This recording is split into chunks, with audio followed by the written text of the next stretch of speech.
We're going to get started. Thank you all for coming. This is a great turnout, and we're happy that we were able to reschedule Roger for today. So again, thanks everybody for coming. If this is the first time that you've been at the Tompkins Square Library, welcome. If you've been here before, welcome back.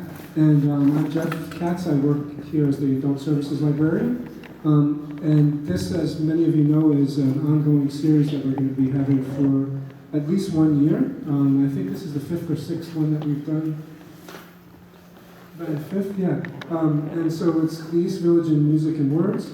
And Jesse Rifkin has been helping us curate many of these, if not most of these. The next one that's going to be coming up is in March, on March 21st, and that's going to feature Danny Johnson and Andy Weiler, who were in the band Pulsalama, and also did a lot of work in New York City in the 1990s, right? 1980s. Yeah, Club 57 and Pyramid Club. And Pyramid Club. That's what we'll be focusing on, so late 70s, early 80s. Right, great, thank you, Julian. So if you would like to pick up a flyer when you leave, that would be great. We have a mailing list also, if you want to be on our mailing list, and then you'll get to hear about all the programs that we're doing. And just really quickly, I just wanted to mention that we have an events calendar on the table. We also have a weekly Saturday game day for adults program. So every Saturday at 2 o'clock, you can come down here and we have board games, jigsaw puzzles, etc., only for adults. So you're welcome to come down here. And then we're going to be having our next book group meeting in March, on March 19th, which features a Grace Paley book.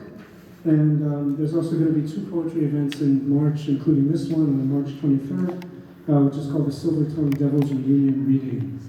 All local poets. There'll be over 50 people reading at that event. So thank you again, and now I'm going to introduce Jesse Rifkin, who will introduce our special guest tonight.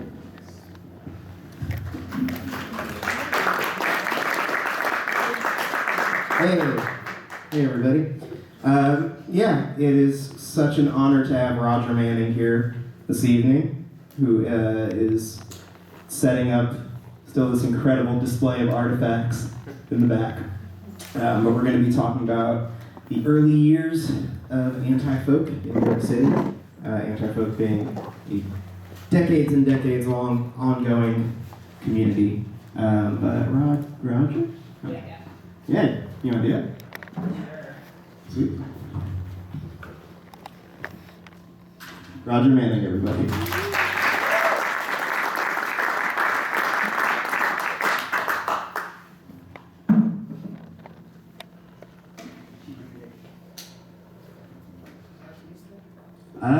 Yeah, just so people can hear, but there's a switch.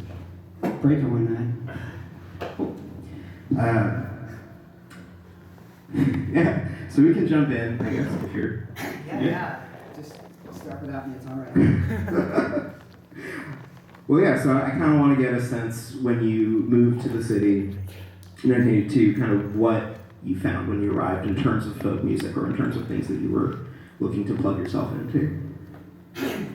Well, I grew up in Western New York, Springville, New York, small town south of Buffalo, and lived in New Haven, Connecticut for about 5 years. That's about where I kind of got hooked into folk music because I inherited the folk music radio program on the Yale radio station. I didn't really know that much about it, but I just went through their collection and it didn't have drums, so I put it on the air, and I learned a lot really quick and got really interested in bluegrass music and through that period. And then my first street performing actually was in Montreal because I'd been there when I was still a teenager and just got starry-eyed over the street performers. I always wanted to go back and do that. So I did that, and then not too long after that, I ended up getting drafted to New York to work in the radio station here. And I said, this is it. I'm going to be a street performer eventually. And by then, I was pretty well versed in bluegrass songs. And Willie Guthrie, Brownie Jack Elliott in particular, I hadn't made that many of my own songs yet. Yeah. But then in terms of how did you find your way initially to the open mics that were happening at Folk City or places like that? I don't really remember. Yeah. No, so I moved to New York in 1982. Worked at WMCA Radio as a board operator for a while, and I quit.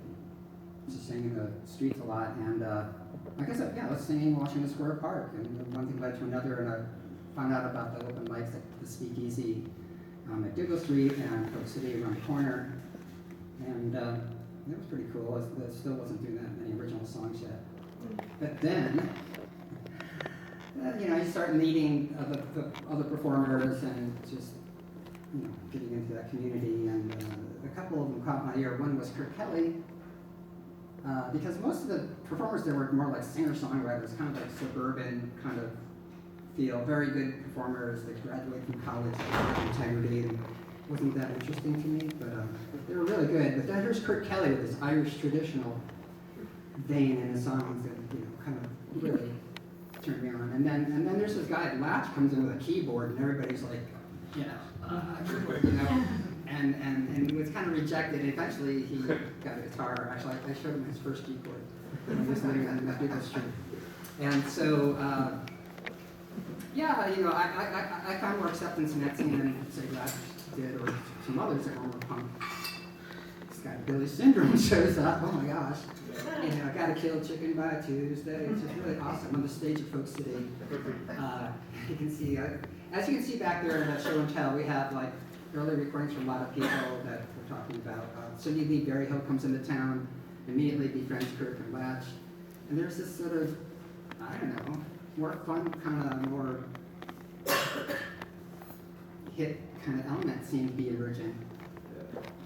And that really starts to come together on Rivington Street, right?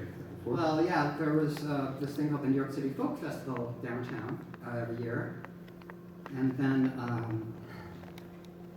Latch and Cindy Lee and probably Kurt or whoever, Latch started, making his own scene so that he had a place to play and invited people over to Rivington Street, his apartment or a small loft in Rivington Street.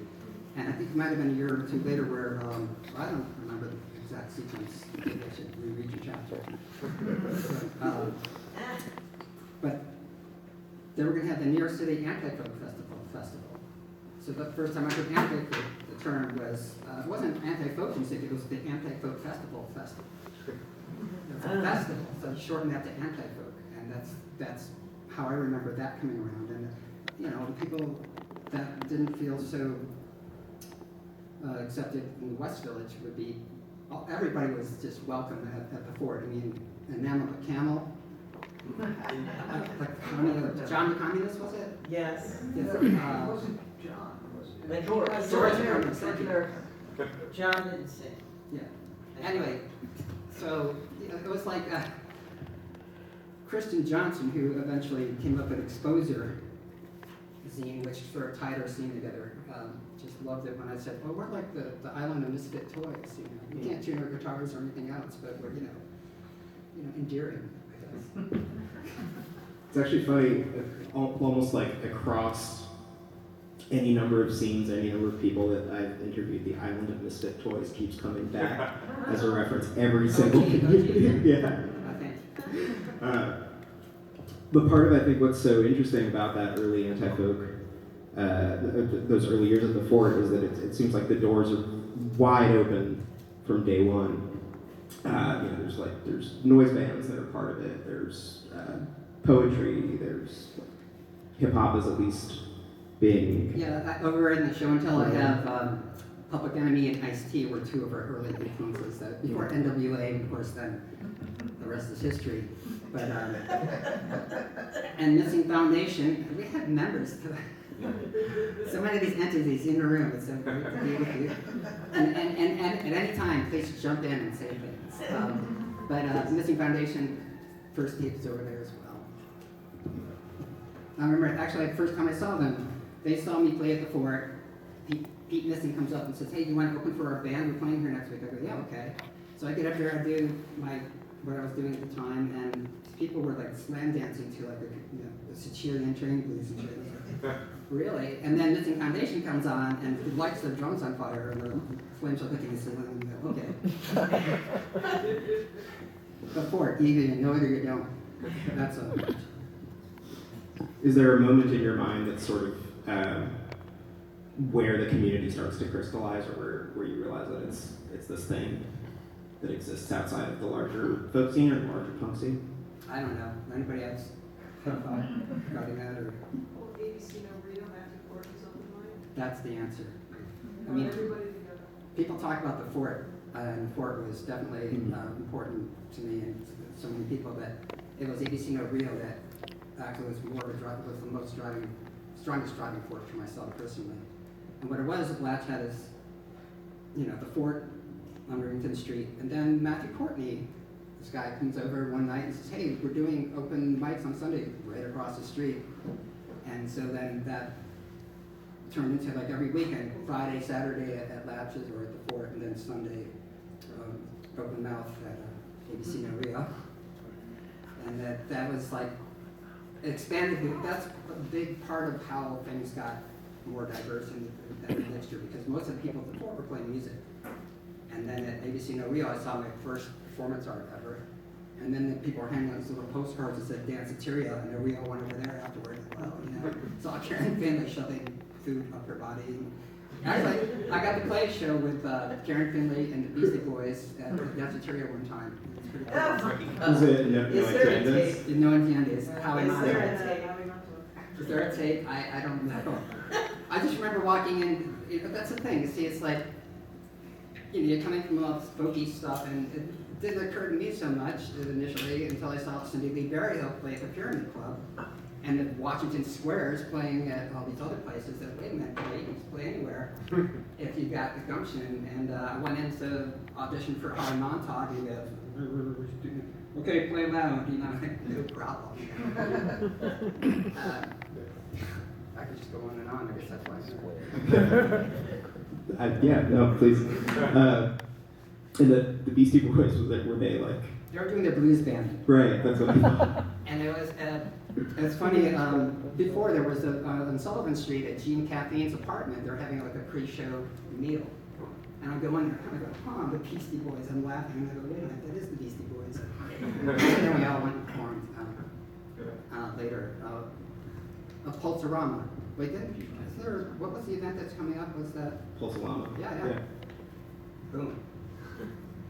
What's the link with Pulsalama? Gene Caffeine was in it. How many people remember Gene Caffeine? She's my cousin. There you go. Crap, all the stuff I didn't even remember I was going to remember tonight. No, that's perfect. That's the hope. That's the idea. Yeah, I think I was. Oh, by the way, this is like, because of, the Lower East Side and Tompkins Square Park and stuff, this, to me, it's the photo. I don't know, you can't see it that well, but it's on the social media, and I'll put it back there, but it's like, actually, that's a lyric What of is the it? song. It's let's see, it's Kristen Johnson, Lynn Robinson, Linda Serbu, myself, and I think Lauren Stalder sitting there, and Kristen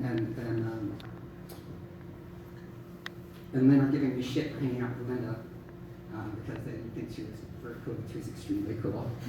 How many people remember Linda Serbu? Was he extremely cool or what? Yes. She was like a Richard Kern, collaborator. I think she ever made it to the Sonic Youth album covers or that kind of activity. I won't tell you which lyric. Pass it around. Well, one of the things that's really interesting to me, because you're talking about kind of going into, get this circulating.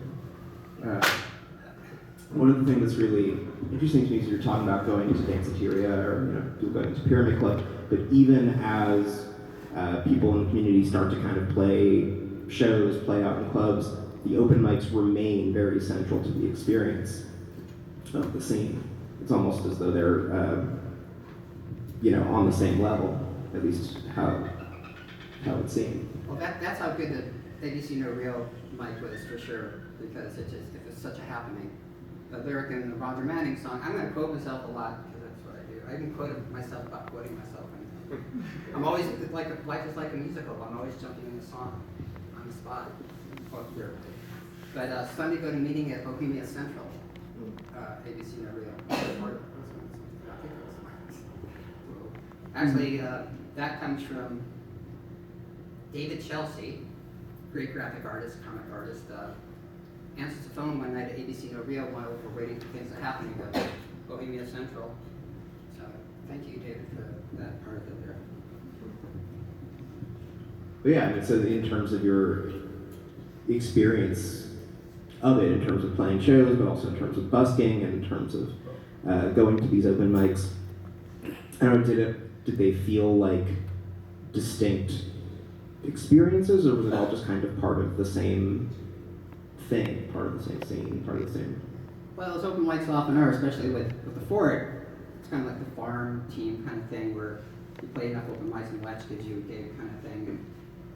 But it went beyond that, so that's where you network and with other people and just meet people. And you know, you see the poster back there. I got to play at Palladium one night with Sinead O'Connor and a bunch of people, you know, and because you know, the word of mouth gets around, and then SST wants me and Kirk and a few other people and stuff like that, and King Missile just takes off like crazy, and Missing Foundation turns into who knows what. And then years later, Jeffrey Lewis shows up and just makes it feel really good. I just could just drop a few names here. I want to hear more about Sinead. What was she like? Well, there was one night at the World. How many people remember the World? Pretty cool club on First Street. First and C, yeah. No, sorry. Second. Okay, yeah. I got in love in First. Over there. The junkie didn't shoot. I guess I'm lucky. That was me and Brenda Kahn. That was like a rough night. Oh, by the way, I have. Look at it. I have so many things to show off. I mean, preparing for this, I wasn't going to do half of what I did. Just thanks for the motivation. But I found this book, which was a gift from this person. Holy shit, right? What is it? Brenda Kahn gave me this beautiful book, and I reread it today. And this is her original recordings in the broom closet. The broom closet is a very small apartment on Broom Street, which is anyway, we had it falling out for a while, but we did patch it up for those of you that aren't aware of that. And so I actually followed her on Instagram today, and that's the Brenda Kahn segment of the program. But your question is, I don't, you know, it's like, I don't know if I said it to you first, or you just kind of were thinking, as part of your foundation of your article, is you need cheap rent to have a scene, or squats, and that kind of thing. And so back then, that's when there were squats, there were still squats. And cheaper? And my first apartment that I looked at was on Avenue B, 275, between 2nd and 3rd Street, you know, so, you know, affordable. I didn't move in because it was on the first floor, and I knew I'd get all my guitars stolen, because in New Haven, you didn't live on the first floor if you had shit you cared about. I ended up living in the broom closet. But, so yeah, you had Pyramid, you had 7A, or it was called Walla Hut then, right? That's Sophie's. Sophie's. Yeah. Before Sophie's was originally where Sidewalk ended up being. Right. And that's where the Fort went there. That was the first place after Rivington Street, I think. I remember playing in there and coffee stores. But, and then it moved around the corner. Did you feel like the scene started to change at all when things kind of left Rivington Street and started going into bars like Sophie's or later the Chameleon, things like that? Did that have any impact on how? Well, the Fort was not ever a place, it was the Fort. So there was, what was the place in 2nd Avenue? The Governors? No, that's on Richmond Street. What's that? WGF? No, across on the west. Nightingale. Thank you. Nightingale, supported Nightingale, supported just, and then of course eventually supported Chameleon Bar.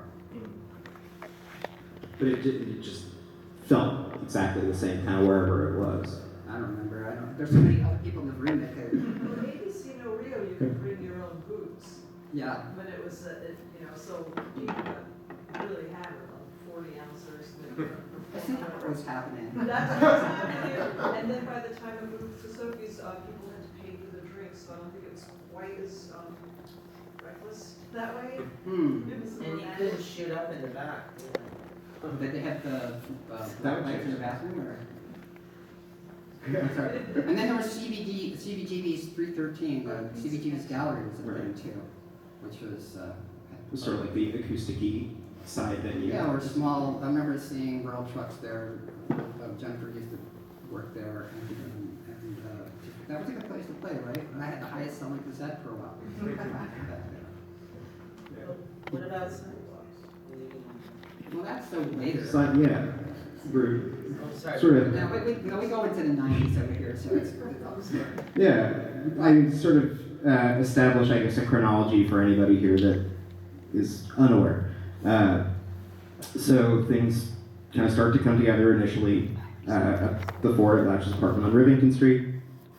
Eventually, he is evicted. Things move over to Sophie's, which later becomes Sidewalk Cafe, but not for a minute. Sophie's moves to Fifth Street, where it still is. yeah, same place. Things move over there. They move to Chameleon on 6th, which is now Club Cumming. And then eventually over to Sidewalk Cafe, where the scene kind of remains centered for quite some time, until Sidewalk closed. Oh, and then other things were happening too. I think there was kind of like the second generation, I think, that in my mind. That was like around the Chameleon period. You had Casey Scott, you have Paleface, you have, and old school still there, and that's pretty cool. I gotta give that, like all the names I'm not naming. But also, Spirit of '88. Gentrification is starting to creep up, and they're gonna curfew the park, and we're like, fuck that. I'll see you in the park Saturday at midnight. Okay, so we do that. And I saw my first up-close police violence when some kids on the ground, cops kicking the shit out of them, 3 or 4 of them, all by what used to be the band Shell, and I'm like, holy shit. And they push everybody out of the park, but then Avenue A is all plugged up because there's nowhere for the kids to go, so they had to let us back in, and everybody's like, yeah, jumping on the swings. Yeah. But unfortunately, a week later, August 6th, I guess, wasn't it? Cops covered the badges and came back for revenge. But that also, I think, in my mind, pulled music people more into like other aspects of the community, particularly supporting the squats and stuff.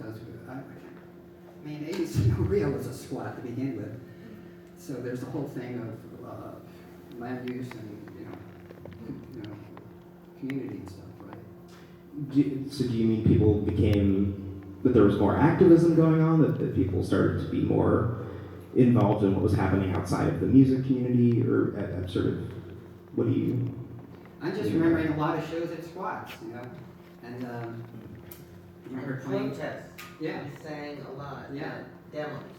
Right, there on my YouTube channel, I guess, there's this sort of little biography wheel, and there's my favorite piece of footage is where we're on it's on 4th Street, where they're trying to take that was an old school. ABC. Was that 4th Street? 9th Street? No, ABC Community That's Center. ABC Community Center. Thank goodness Sarah was there. 1989. That's right.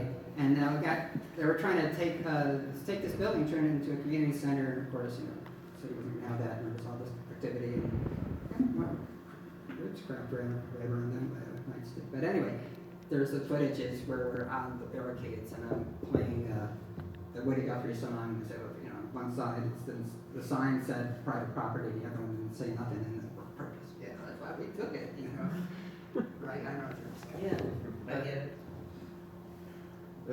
And this whole time, like, you were dedicated to busking as well, in addition Yeah, to... I was definitely in the subway singing away. Actually, that's kind of later.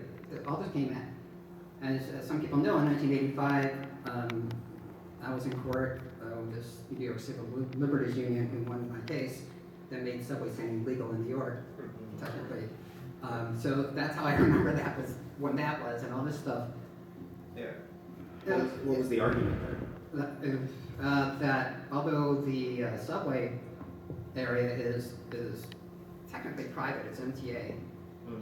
It's public thoroughfare at the same time. So under First Amendment rights, we're allowed to express ourselves on subway platforms. And then of course they came at you with other things. Okay, now you're soliciting, And some other people went to court and kind of helped strengthen the whole situation. But yeah, I was definitely performing in the subways up until 88, basically, when I started touring. And I was out of town a lot. There was a story that had sort of had been unsure whether or not it was true for a long time until I interviewed you for the book about Bob Dylan actually showing up at the. Who was that Sophie's for the Sophie's that Community. night? Really? I saw him walk in. He had a map at the. Yeah. Lindrod. Lynn Robinson, who was actually, I think, managing Blatch by that point in time, Yeah. friends with Bob Dylan, real friendly at some point. That's a long story. Yeah. But anyhow, if you don't know who Lynn Robinson was, we can get into that. Sort of a kind of a person that, was in her scene. Her and Kristen Johnson were a pair. I have a great photo of them. Actually, they're in that photo you're looking at. And they really kind of helped grease the wheels of the scene. I'd say, to me, anyway, Exposure, this zine, really is instrumental in kind of pulling things together. It just kind of, I don't know, what's a good, come on, word person. Coley? Huh? Coley? Yeah, Coley, thank you. Sarah Ferguson, everyone. Journalist. And that was Lynn and Kristen. Yeah. And Kristen became my manager after a while. But you were on stage when Dylan came in, right? I was on stage, and I Latch like, ran you off. what's that? Latch ran you off. Well, I was almost done anyway.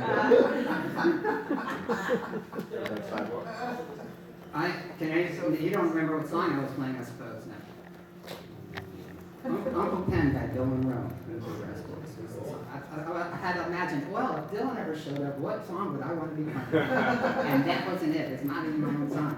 But I heard that he liked it, and then I went up and shook his hand. And I understand he got my album later from Lynn, and he says,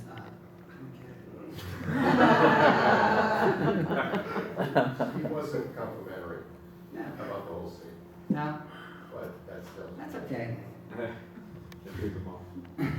Is there a moment in your mind that's sort of the apex of this community, or a moment where things kind of crest? I don't think it's crested, but there's definitely, highlights, right? Well, Missing Foundation in particular, I don't know, that lighting the drums on fire at the fort and the first intimate version. I feel bad because we got Latch and Billy evicted. Wow. Because the fire department. The last time. Because of that? Yeah, that was the That was last the last time. Were you on drums? What were you? I was playing guitar, but through Okay. a bass amp, and Okay. the impedance was wrong. Right. It wasn't grounded, so that started smoking, and then they just, it's just like the drums on fire, and then the fire department came, and it was obvious they were not supposed to be living there, and they didn't live there. That's what moved the fort on, huh? What about when Beck, what about the Beck? Oh, Beck, yeah, we get the Beck's first single over there. When Beck came to the Chameleon, wasn't that the? I remember the night he showed up. I remember very clearly, but another highlight of Missing Foundation was in the band shell, Missing Foundation playing. And they just dragged, parts of broken cars up there for percussion instruments like a door or shit like that. And metal just kept flying everywhere, it's like, it's dangerous, They don't mess around, but I become kind of their protege or something, not protege, the word for it. Brody? Yeah, creepy maybe, I don't know. But I like, they kind of took me under their arm, it felt like, especially Bart. And so all this metal's flying, but I'm standing right in front of my guitar just watching them, and they just saw me, and they just kind of went around, like the eye of the storm. It was just, and then Mark must have cut his hand on something, and just wrote a martini glass in blood on the back of the stage. This thing here, which you may have seen. You might still see some of these around. It's an upside down martini glass. Missing Foundation got that from Prohibition days. When the feds had shut down a speakeasy, they would paint it on the door, the party's over. That's, right? Look at that, see? I just saw one on Bedford Avenue the other day. Yeah. And they were talking about gentrification, and then they had posters like 1988 is 1933 because Bush was doing all this crap. But Beck, Beck, I remember that. I mean, we're sitting outside of Chameleon, like you were talking about, okay, that drinks weren't free anymore. Mostly it was, I'd go in for 5 minutes and come out and hang out with Tom Clark and Lisa and, we had a bit of a posse. We either would go to the park or we'd sit on the slab, which is a big chunk of cement that they took away. They broke that thing up because they were so sick of us going there. And we just played guitars and stuff, and we're hanging out probably on the slab. When Paleface comes walking up the street with this really cute guy, doing the early Bob Dylan, late Woody Guthrie thing with the Greek Fisher's hat and the small guitar, and you know, he's just, we're all so charmed, and he just wasn't really doing original stuff yet. He was like sponge, we used to call that. I get into the sponge. I have these side projects that many of you are on called Joe Folk and the Soho Valley Boys, which are basically noise albums. It's the only recording I ever enjoy because I hate recording otherwise. And there's a track on there, The Fucking Sponges, which is Kristen and Lynn. With certain people in the scene that we And were a just... sexy front cover. Oh yeah, thank you. Blizzard Souffle, who had a photo studio on Avenue B, and we can't find her going to do a photography show with Alana Skirachi, and Beth B, and Kelly Hirsch. Kristen? No, photographer. Anyway, going on and on. That's what I gotta do. But what's the point? What about We were that? talking about What that. was Beck like? I just told you what he's like. He was a fucking sponge. Really, He was he's a sponge. really good at it. So he was like SpongeBob in the Chameleon? Yeah, no. Did he play anything original in the Chameleon? Like that's where he blew up, like the first place that. No, he didn't Beck actually was- blow up I thought. right away. Eventually, I guess. Right? Well, in the book, the story is about when Lat said that when you finally get your own songs, then we'll give you the gig, and that eventually happened. Yeah, at least that's the story that Beck tells. I think that sounds about right. And then I remember I was touring, and I'm like out in LA, and then playing a show with DOS, which is Like what? Like what? Yeah, it's Kiro. And Beck shows up to sound check. Hey, can I play some songs for you guys? Go on. Yeah, sure. And whoa, had really evolved, and the songs were really cool and funny. And then next time I go out there, I'm like playing a show in San Francisco, and Beck's brother comes up and, hey, Beck just got signed to Slayer. I go, what? And go down to LA, and a friend of mine gives me that. Here, you can have it. Here's Beck's single. That's, I don't know if I'm answering your question. I thought he ripped off Paleface. I mean, I don't know if you would have been Ripped off. Paleface. Oh, no, Yeah. Beck's first stuff sounds exactly like Absolutely. Paleface. Yeah. And I was reading some article today about Beck, and he said, well, in my early years, I definitely got a lot from Paleface. So Okay. he did acknowledge that. Yeah. They were roommates too. Oh, Yeah. really? Yeah, in Greenpoint. Well, yeah, Beck was sleeping on Paleface's couch. Right. They were like inseparable initially. You'd always see them together. I mean, and then after Beck does blow up, did Anti-Folk become something that you saw understood on a wider level, or did that impact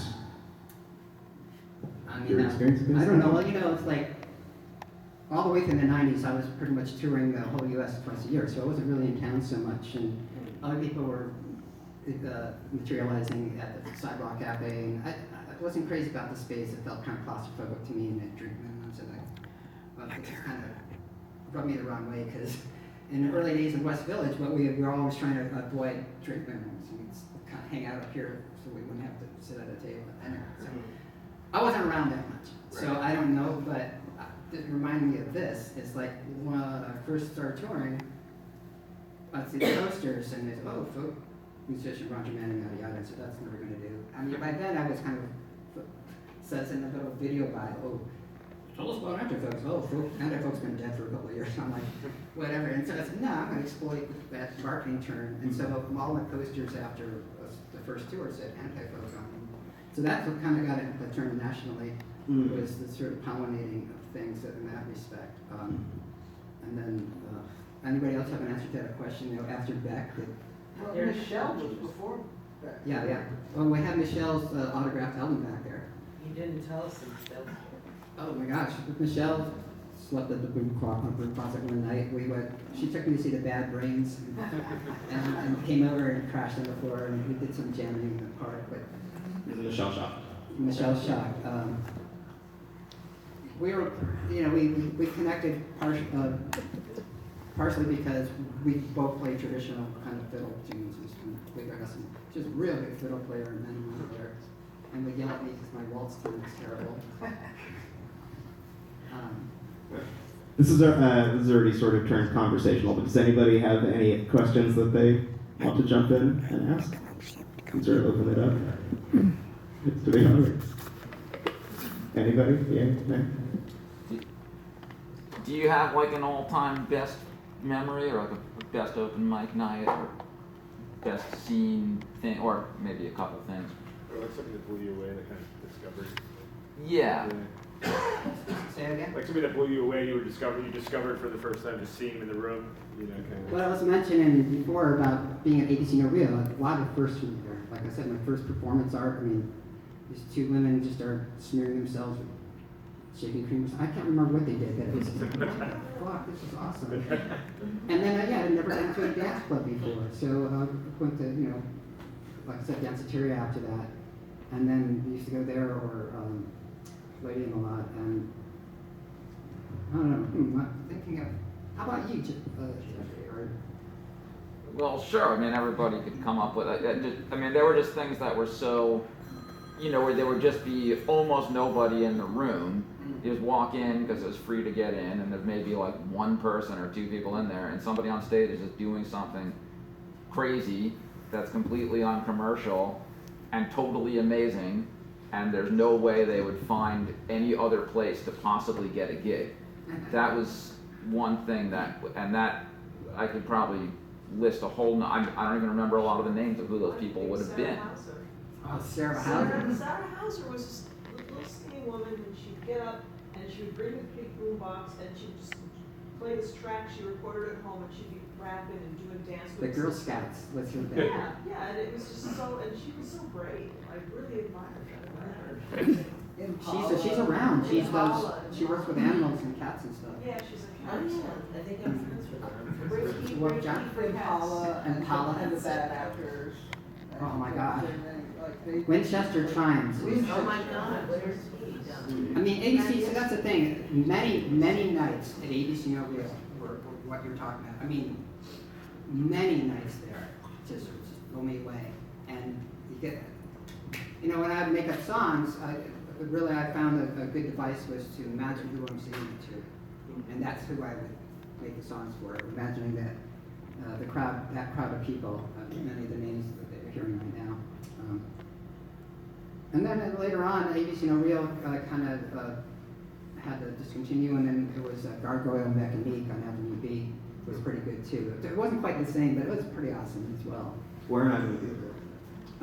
Between 2nd and 3rd, right? No, 6th Street across from. No. Was it 2nd and 3rd? Yeah. Oh, you're right. It was On the west side. It was where the gas station was. That's right. Oh, the gas station. Oh my God. Gas station. No, it was Legendary. further up from there. It was pretty much a couple doors up, not far. Amazing place in its own way. Actually, in Thompson Square Park also, though, it's like, there was during this Thompson Square Arts Festival, I had a couple of programs back there. And the whole middle of the park was just mud, and it wasn't like, groomed yet. And somebody built this giant sculpture there, a metal sculpture, well, it's Missing Foundation, right? Because then Missing Foundation played on the I sculpture. think it was some of the Rickerton School guys. I think it was Ray Johnston, and Linus? Toby, and Linus, and Gizmo. I think they all. Yeah, and then they all played on it, and then did it get set on fire? I think it was just really awesome. It's just like being in the park, and then I'd leave the house at 1 a.m. or midnight and go to the park, and sing all night with Bobby Del Fiore, and then at 6 a.m. Avenue B, singing up across. You were the reason they started the curfew. Yeah, I know. No, it's a saxophone player. You couldn't really hear us though. It's your fault. The curfew's sort of been what kickstarts or sets in motion the series of events that eventually lead to that riot. Well, Yeah. no, the threat of passing the curfew, people think that the Tompkins Square riot was over the homeless, but it was about noise complaints. No, but also the drag queens would get out of the pyramid and cause a ruckus in the band shell, so there would be multiple jam scenes in the park, but people who lived around the park were complaining about the noise. Right. So initially it was noise complaints. The homeless shit got tagged in. It became a scapegoat. Well, and it was also, you know, the lefty groups would be like, oh, contemplation, let me go throw my issue in there. So there was homeless, it's a longer story, they were pushing the homeless into town. Yeah, well, they were saying they became didn't want a thing. curfew, they just wanted the noise to be dealt with, but then. No, but there was a. there was this underlying issue that even at the time, because it became taboo to even mention it, like, people spat on me when I reported this, because they wanted it to be a class war. But it actually started over something more mundane, like people were being loud and rowdy. You guys were We were playing acoustic guitar. getting, because the bars would close and people would continue Right. in the park. And That's what it was. Yeah. And then, of course, you, like you were saying. But it was also about making the neighborhood more civilized, because you and I came up with, you could have, we had like appliance sacrifices in the park. You could blow up televisions, right? There was a time when you could like blow up appliances. It was just like a time. You're talking about your drum set, but people did like explode things, cop cars even. You know, it was pre 9/11. As the rents went up, the expectation for a quiet. No, I moved into this neighborhood and somebody showed me how to blow up a cop car with this slow. It might have been basic. Well, the gentrification, Yeah. and gentrification is also, like you were saying, pushing the homeless into the park and then became a tent city for a couple of years. And But there was this confluence of drag queens and folk. And what you guys are talking about, I just want to say this one thing that was interesting. So I went to a retrospective of the early days of the pyramid. And what was so interesting to me about the pyramid is the crossover that you're talking about, that the anti-folk crossed over into the drag and vice versa, that there was no, like, people back then, the scene, you know, was just, there was a whole group of other. And so that it wasn't so defined as now you have goth and you have, you know, queer and you have this and you have this and you have this. It was much, you know, now it's much more segmented into markets because we are immediately marketing yourselves. You know, you think about, could your anti-folk scene have gestated with Instagram? Like, you would have been Instagramming yourself instantly. Would you have been able to gestate your Well, talents, before the, you know? before my experiences in the neighborhood and the anti-folk scene, I was used to that segmented world. And like, you're right, that's what it was, that's what, particularly in our zine and everything, it's everything. I used to play at Pyramid Club. It was Yeah, big well, stuff. I think that's part of what's so interesting about anti-folk and so admirable about anti-folk to me is that even as it continues, even as social media emerges, the boundary, the like aesthetic boundaries of anti-folk remain very permeable. Everything's, you know, it's a very open-minded community. It's a very open-eared community. And so, you know, you get, and even at the time, like when anti-folk is starting, you have a hardcore scene that's extremely defined. Or, you know, you have... ABC yeah. Saturday afternoons, you know, it's like, but just, yeah, the hip hop is like, Right. West Village Folk Club, there's no hip hop that I remember, but then, where do you think Beck got that from hanging out with us and hearing all that I shit? mean, the whole which is awesome. story is the Queens would be locked down. You roll down the gate, you're partying all night at the Pyramid Club. It's daylight, they roll up the gate, they go across the street, and they're like, screw these hippies and their acoustic guitar, fuck Woodstock, we're gonna do Wickstock. And then, Yeah, you know, exactly. yeah. And there were hardcore kids working the door at Pyramid as well. Right, yeah. Ray B's and Jimmy G were working the door, and it was all about outsider art, really. It was about being an Yeah. outsider together. No And it was- judgment. And it was cool. There was a real no judgment thing for a while, and that was. Well, then they tore down our band shell, which, as I understand, was established in the 60s to bring people together. Yeah. So you tear down the meeting place kind of thing, which there was a gate on that band shell that got repaired and dropped it down. They really wanted to close it off during, but you know, Yeah. Betsy got on you asshole. Well, before we She ruined our lives. wrap this up, do you want to... Oh gosh, yeah, I had all these songs I might have played. And Play one, play one. Yeah. This is- what should we play?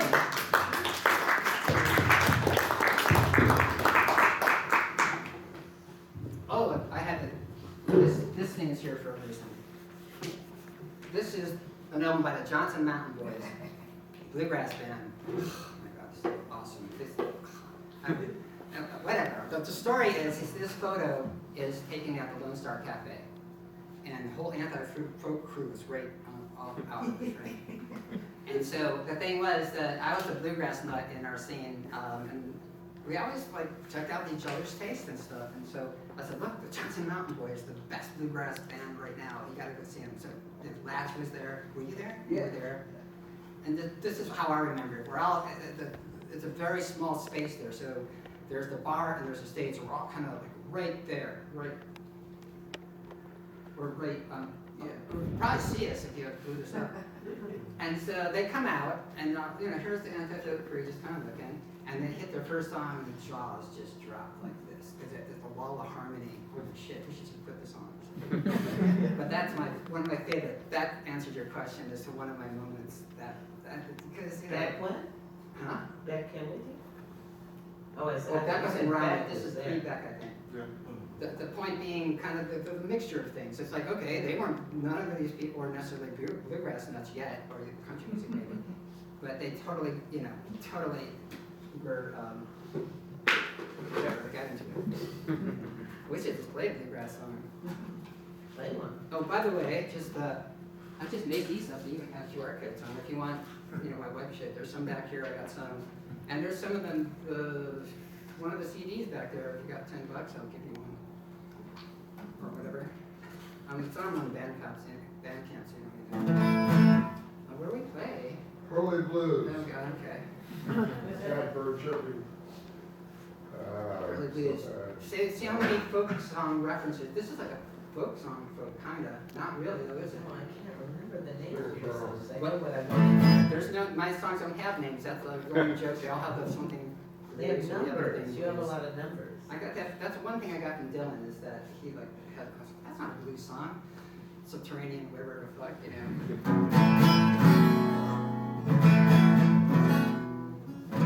I really wanted to bring my old other guitar, but it exploded, so we have to get it fixed. This is so out of body. I haven't played an original song in front of people in about a year. I mean, shit. Am I really here? Okay.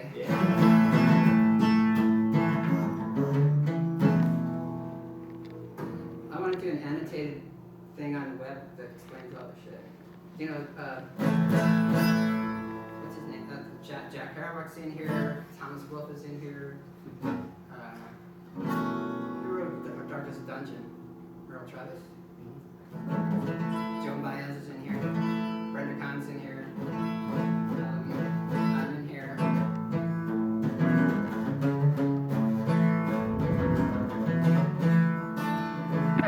My black is the color of his true love's clothes. She thinks I want to bet her. I just like looking at her face. And I offer her some pearls. It's dark as a dungeon, way down in the subway. Please don't hate me just because I'm white, and I won't hate you because you're not. Come on, man, hang out. Check out a string of pearls.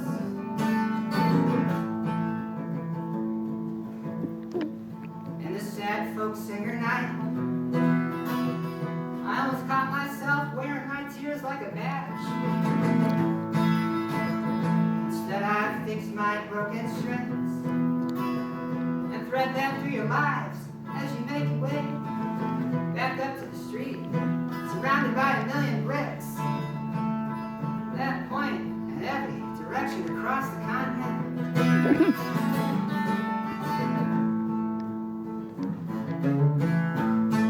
Does anybody get that reference? Thomas Wolfe was teaching at NYU 100 years ago, whenever, and he comes out in Washington Square Park and looks at all the people going every which way with the bones of their ancestors laying beneath him, pointing in every direction across the continent. Pretty cool, huh? You read those? Yeah. There was a kind of new songwriter person I was talking to recently, and they were looking for like tips, and I said, you are who you read, kind of. That's what you rip off. Can anybody remind me what the next verse is? I was jazzing along on the couch with my baby. The bass was a train, the the sax played the scenery. She pulled my heart out with her little blue eyes, kissed it, put it back. She's a sponge. She soaks up my words, makes them into pearls.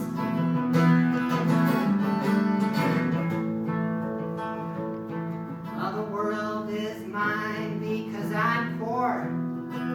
Who said that? On the road alcoholic. Said the on the road alcoholic. And then the microphone drops to the floor. Face down in beer. That's Billy Syndrome. He's doing a thing across from Gargoyle, actually. What was that backyard? He had a little club there. It became Save the Robots later. Fortress America. Yeah. Anyway, the microphone just drops right off the stand. Plop it down with the beer. And Billy knows that too.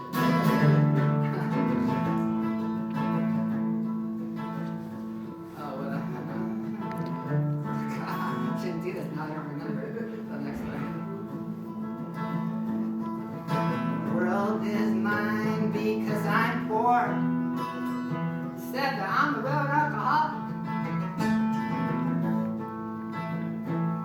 Then the microphone drops to the floor. Face down here. Through your sad TV nightlight, cold wet shoe in the rain, the hitchhiker walks right past your window. Relief on the horizon. People work hard and end up with nothing. I ain't got nothing either, but you know, at least I didn't work hard for it. Ain't got nothing, except maybe a string of pearls.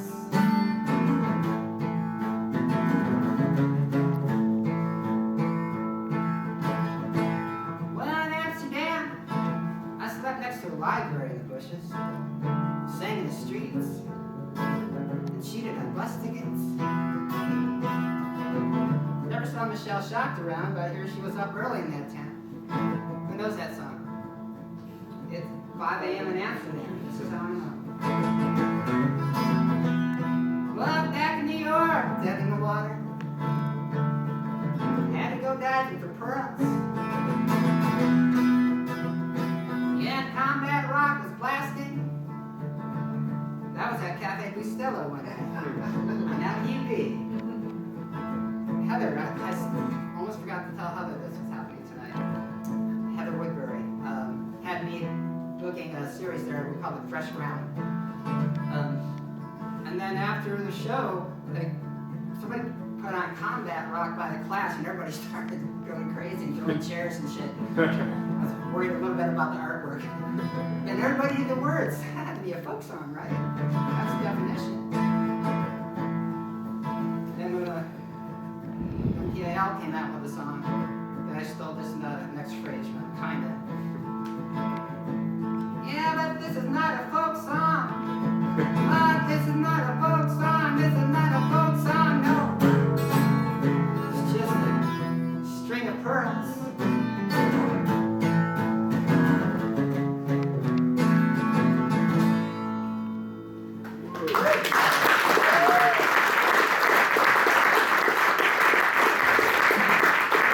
Roger Mann.